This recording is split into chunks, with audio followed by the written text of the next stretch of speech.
मथुरा में एक्सप्रेसवे के पास मिले युवती के शव के मामले में बड़ा खुलासा सामने आ रहा है। पता ये चल रहा है कि इस युवती का नाम आयुषी है और आयुषी की हत्या खुद उसके पिता ने की थी।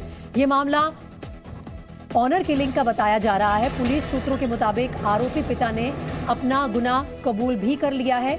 हत्या के बाद शव को एक बैग में भर के एक्सप्रेसवे के पास फेंक दिया गया था और पिता बताया जा रहा है इस बात से नाराज था कि आयुषी बिना उनसे पूछे कहीं चली गई थी। इसके बाद जैसे ही वो घर आई, पिता ने उसकी हत्या कर दी और सूत्रों के मुताबिक पिता ने पुलिस के सामने ये सब कबूल किया है कि उसी ने अपनी बेटी की हत्या की है। आपको बता दें कि युवती दिल्ली के बदरपुर की रहने वाली थी। मथुरा एक्सप्रेसवे पर कैसे पहुंची उसकी लाश, इस वक्त पुलिस ये तमाम कड़ियां जोड़ने की कोशिश कर रही है। 17 नवंबर को ये सूटकेस मथुरा एक्सप्रेसवे से बरामद हुआ था। दिल्ली में झूठी शान के लिए एक पिता अपनी बेटी का कातिल बन गया। ऑनर किलिंग का ये केस दिल्ली के बदरपुर इलाके का है। फिलहाल पुलिस ने आरोपी पिता को गिरफ्तार कर लिया है और आजमगढ़ से एक और दिल दहला देने वाली वारदात सामने आई है। आजमगढ़ में कुछ दिन पहले ही एक महिला का शव कुएं में गिरा मिला था। 5 टुकड़ों में मिले शव की शिनाख्त पुलिस ने की और अब इस हत्याकांड की गुत्थी भी सुलझा ली है।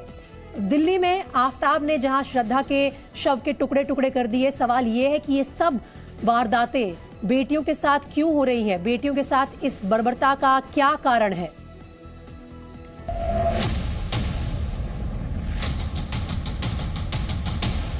दिल्ली में श्रद्धा मर्डर केस की खबर सुनकर हर कोई सन्न था। हर किसी की जुबान पर बस यही सवाल था कि आखिर कोई ऐसा कैसे कर सकता है।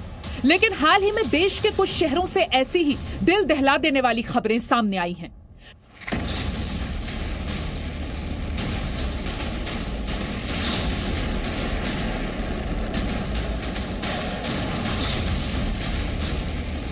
पहली खबर यूपी के आजमगढ़ से है, जहां पुलिस को सड़क किनारे एक कुएं में युवती का शव मिला था। इस युवती की पहचान इशाकपुर में रहने वाली आराधना प्रजापति के रूप में हुई है। 22 साल की आराधना की हत्या बड़ी क्रूरता से की गई थी। उसका शव आजमगढ़ के अहरोला इलाके में कई टुकड़ों में मिला था, लेकिन सिर नहीं मिला था। हालांकि बाद में पुलिस ने सिर भी बरामद कर मर्डर की गुत्थी को सुलझा लिया और रविवार को ही आरोपी को गिरफ्तार भी कर लिया। आरोपी का नाम प्रिंस यादव बताया जा रहा है। आराधना आरोपी प्रिंस की बहन की दोस्त थी। जो जानकारी मिल रही है उसके मुताबिक हत्या से पहले मृतका प्रिंस की बाइक पर बैठकर भैरव धाम गई थी। गिरफ्तारी से पहले प्रिंस और पुलिस के बीच एनकाउंटर भी हुआ, जिसमें प्रिंस घायल हो गया था। हालांकि हत्या में शामिल एक और आरोपी अभी पकड़ा नहीं गया है। इसके द्वारा जब पुलिस के द्वारा तलाशी की जा रही थी अलग दल के लिए, इसके द्वारा पुलिस टीम पे फायर किया गया।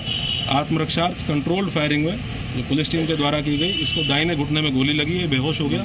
इसको उपचार के लिए जिला अस्पताल भेजा गया है, जहां वर्तमान में इसकी स्थिति स्टेबल है। इसके पास से एक अवैध असलाह और उसके साथ साथ जो राउंड इसने पुलिस के ऊपर 4 राउंड फायर किए थे, उनका खोखा कारतूस और लाइव राउंड बरामद हुआ है। पुलिस के मुताबिक उसे आरोपी प्रिंस की भाभी पर हत्याकांड में शामिल होने का शक है। घुमाने फिराने के बहाने शाम तक ले जाके अपने मामा के गांव के पास एक खेत में ले जाके गला दबा के उसकी हत्या कर दी।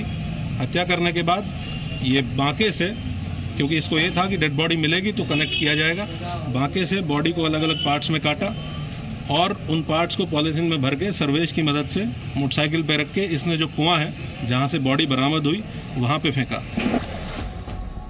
उधर मथुरा में यमुना एक्सप्रेसवे के पास रविवार सुबह पुलिस को एक बैग में युवती का शव मिला। तफ्तीश में पुलिस को पता चला कि मृतका दिल्ली के बदरपुर की रहने वाली थी। 17 नवंबर को सुबह युवती अपने घर से निकली थी और फिर उसके बाद उसका कुछ पता नहीं चल सका। बाद में परिजनों ने गुमशुदगी की रिपोर्ट भी दर्ज कराई थी, लेकिन 4 दिन बाद युवती का शव मथुरा में एक लाल रंग के बैग में मिला। सूचना मिली और उसके परिवार के, उसकी माँ और उसके भाई आए हैं। उन्होंने उसकी पहचान की है। ये लोग बदरपुर थाना क्षेत्र दिल्ली के रहने वाले हैं और अब उनके परिवार से हम लोग बातचीत कर रहे हैं कि क्या गतिविधि रही है और आगे हमारी क्या कार्रवाई होगी परिवार जैसे ही। हाल ही में छत्तीसगढ़ बिलासपुर में भी एक युवती की हत्या कर आरोपी ने उसे अपनी ही दुकान में 3 दिनों तक रखा था।